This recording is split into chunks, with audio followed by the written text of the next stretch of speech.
Presiden Joko Widodo meminta jajaran kabinet waspada kemunculan gelombang kedua COVID-19. Berkaca dari sejumlah negara di Eropa yang angka kasusnya kembali naik, Presiden meminta untuk tidak teledor. Namun sayangnya, permintaan Presiden untuk waspada gelombang kedua tidak dibarengi dengan peningkatan jumlah tes PCR atau swab di Indonesia.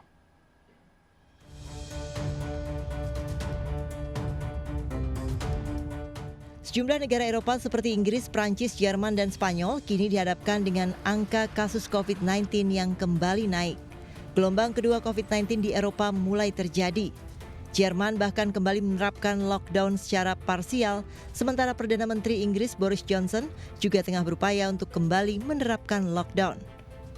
Namun langkah Perdana Menteri Inggris banyak ditentang warga dan partai oposisi. Berkaca dari sejumlah negara Eropa yang menghadapi gelombang kedua COVID-19, Presiden Joko Widodo menggelar sidang Kabinet Paripurna secara tertutup di Istana Negara Senin kemarin. Presiden Jokowi meminta jajaran menteri agar mewaspadai gelombang kedua COVID-19. Yang berkaitan dengan COVID, saya ingin menekankan sekali lagi hati-hati karena ini di Eropa sudah muncul gelombang kedua yang naiknya sangat drastis sekali. Jadi jangan sampai kita teledor, jangan kita kehilangan kewaspadaan sehingga kejadian itu terjadi di negara kita. Kita bisa lihat angka-angka beberapa negara, Perancis melompatnya dari berapa ke berapa, Italia juga melompatnya, Inggris, Jerman, Spanyol. Ada kenaikan yang sangat drastis ini agar menjadi perhatian kita semuanya dan kehati-hatian kita semuanya. Sayangnya, permintaan Presiden tidak diimbangi dengan kebijakan yang sinergi dalam memutus rantai penularan COVID-19. Pekan lalu bahkan pemerintah memberikan cuti bersama hingga membuat ribuan warga Jabodetabek memilih untuk mudik.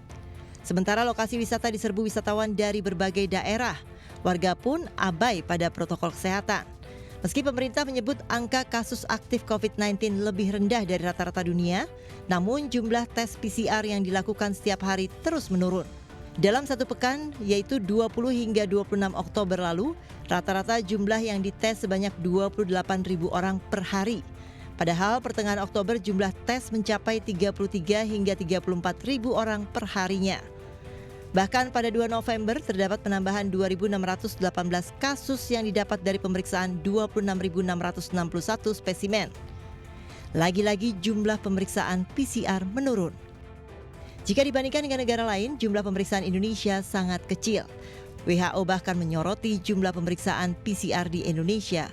Jika testing di Indonesia terus turun, sementara warga tetap abai pada protokol kesehatan, lalu kapan COVID-19 bisa berakhir di negeri ini? Tim Liputan iNews melaporkan.